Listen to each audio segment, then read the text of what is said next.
नमस्कार, दृष्टि न्यूज में आपका स्वागत है। मैं हूं आपके साथ अंकिता। चलिए बढ़ते हैं खबर की ओर। दमोह से बड़ी खबर सामने आ रही है, जहां पेयजल व्यवस्था को लेकर प्रशासन सख्त हो गया है। कलेक्टर प्रताप नारायण यादव ने आज सुबह औचक निरीक्षण कर फिल्टर प्लांट की व्यवस्थाओं की हकीकत सामने ला दी है। आज दिनांक 17 अप्रैल शुक्रवार को प्रातः कलेक्टर ने दमोह नगर के मुख्य फिल्टर प्लांट का अचानक निरीक्षण किया। इस दौरान उन्होंने प्लांट की पूरी कार्यप्रणाली, जल शुद्धिकरण प्रक्रिया और साफ सफाई की स्थिति का बारीकी से जायजा लिया। निरीक्षण के दौरान कई गंभीर खामियां सामने आईं। प्लांट परिसर में गंदगी, पानी के टैंकों में सिल्ट जमा होना और काई की परत पाई गई, जो पेयजल की गुणवत्ता पर सीधा असर डाल सकती है। मौके पर ही जल गुणवत्ता की जांच कराई गई, जिसमें कुछ आवश्यक मानक संतोषजनक नहीं पाए गए। इसके अलावा पानी को साफ करने में उपयोग की जाने वाली फिटकरी यानी एलम के उपयोग में भी अनियमितताएं सामने आईं। कलेक्टर प्रताप नारायण यादव ने सख्त लहजे में कहा कि नगरवासियों को शुद्ध पेयजल उपलब्ध कराना प्रशासन की प्राथमिक जिम्मेदारी है और इसमें किसी भी प्रकार की लापरवाही बर्दाश्त नहीं की जाएगी।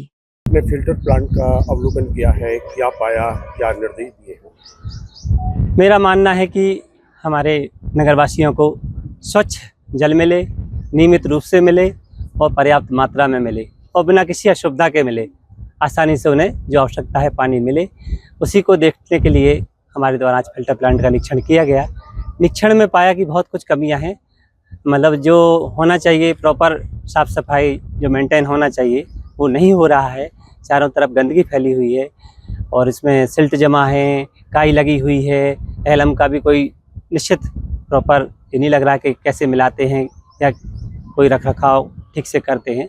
इन सब बिंदुओं पर विचार किया और इनको निर्देशित किया है कि 7 दिन के अंदर सभी पूरे प्लांट की सफाई करें, एक SOP तैयार करें और उसमें चार्ट भी टांगें कि क्या क्या नॉर्म्स हैं, क्या क्या इसके पैरामीटर हैं, ताकि आम जन भी कभी भी आके देख सके, चेक कर सके, हमारे पत्रकार बंधु भी आके देख सकें, चेक कर सकें और हमारे नगरवासियों को स्वच्छ जल मिल सके। क्या लगता है फिर अभी तक जो स्वच्छ जल नहीं मिल रहा था, पानी की समस्या? अब ऐसा नहीं कह सकते क्योंकि पहले की जानकारी हमारे पास नहीं कि क्या हो रहा था, लेकिन हम चाहेंगे कि भविष्य में अच्छे से अच्छा मिले, लोगों से कहीं शिकायत का मौका नहीं दें, उनको शुद्ध जल मिले।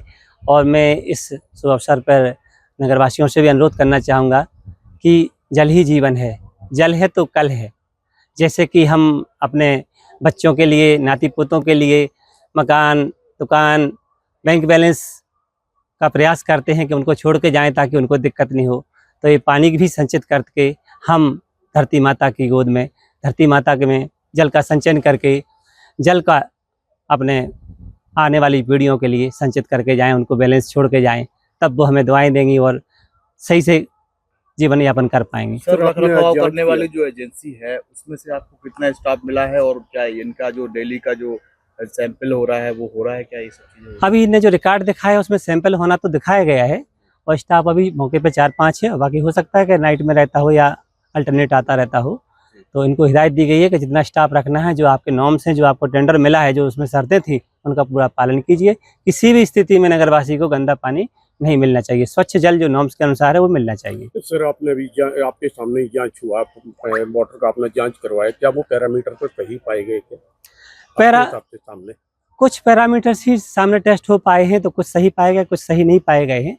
तो अभी इसलिए उनको हिदायत दी गई है, एक मौका दिया जा रहा है कि आगे कोई ऐसी असुविधा ना हो, अदरवाइज इनके खिलाफ सख्त कार्रवाई की जाएगी। किसी भी दशा में लापरवाही बर्दाश्त नहीं की जाएगी। सर, थैंक सर, जहाँ से